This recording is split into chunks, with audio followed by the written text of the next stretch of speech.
So he came back for a little bit more of that canine bitch league. We're right on. Gatsmeyer and I were finishing up at the hospital there where I had to get some stitches since I put my hand through a piece of glass trying to get out that fire extinguisher, you know, and I was still under the influence of that shot of Nubane I'd got in my rump, you know, so I was still kind of, ah.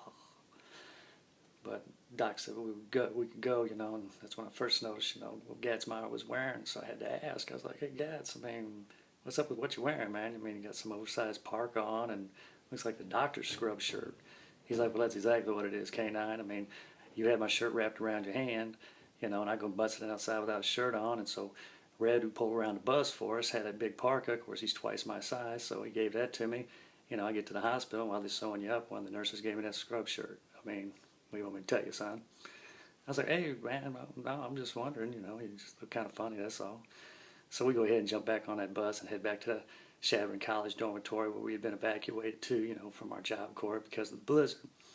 So we roll up in that bad boy, you know, and Gatsmeyer's like, look, it's a little after 1, you know, and everybody should be asleep. So when we get inside, I want you to be quiet, go straight upstairs, go to your room, go to bed. You got it?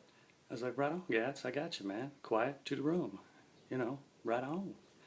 So we walk up in there, you know, and as soon as the door opens, you know, Red's standing right there, and he's like, all right, I just want you to know that you created this monster before you freak out. And Gats and me are like, oh, shit. So we walk up in the main level there, you know, and right in the middle of the living room area is an overstuffed chair. Genghis is sitting there. He's got this paper-made crown on his head. He's got Snoopy on his right side. He's got Edge on his left side, just standing there, you know, watching TV, you know, kind of in the dark. And so, you know, we roll over there, and Gatsmeyer says, how we doing there, King Genghis? Is that how I should call you, King Genghis? Genghis? And he looks up at Gatsmeyer and he says, yeah, that'll do. I like that, King Genghis. Yeah, that's it.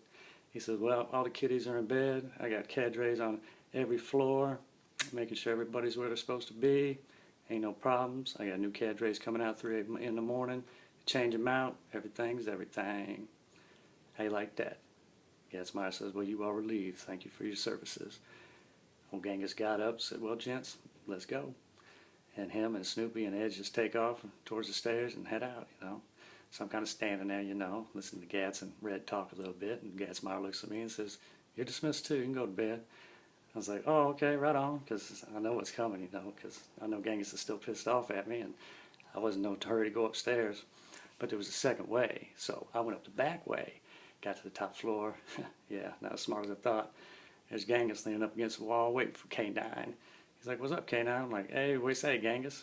He's like, got a little something to say to you. I was like, yeah, I know, man, I'm in trouble. He's like, well, since you got hurt and I got to play king for a day, I'm going to let it slide, but man, don't be talking about my mama. You got it? And I was like, you got it, I won't, man, I won't. He's like, all right. Gave me a little punch to the chest, you know. Yep. So, you know, we went on and went to bed, you know, woke up the next morning, you know, got dressed, you know, headed downstairs, that main level, went and got me a little cereal, little fruit, sat down at one of the tables, you know. Everybody started piling around, saying, man, so what happened last night? What happened last night? I was like, man, I'll tell you what happened last night. I'm just doing my thing, like Canine does, you know. All of a sudden, I hear this girl screaming, fire, fire. So, you know, I book back there, man. I see the fire in that little big trash can, you know. I'm like, hey, go get some help, you know, go get some help. And I send her down the way, you know. And right then, Gatsmeyer shows up, and he's trying to take this little piece of metal that's on the end of this chain to break this glass. I'm like, Gats, get out the way. We ain't got time for that. And I busted out, you know. I put out the fire, you know. I'm like, dang, Gats, I mean, with you running this place, we might end up burning the whole place to the damn ground. So I put a big old thing of cereal in my mouth waiting for everybody to start laughing, and everybody just kind of standing there. I'm like, oh, shit. Gatsmeyer's standing right behind me, ain't he? And they're like shaking their heads. Yep. I roll my head back like that, look up at Gats. I'm like, hey, what's up, Gats? Turn the page.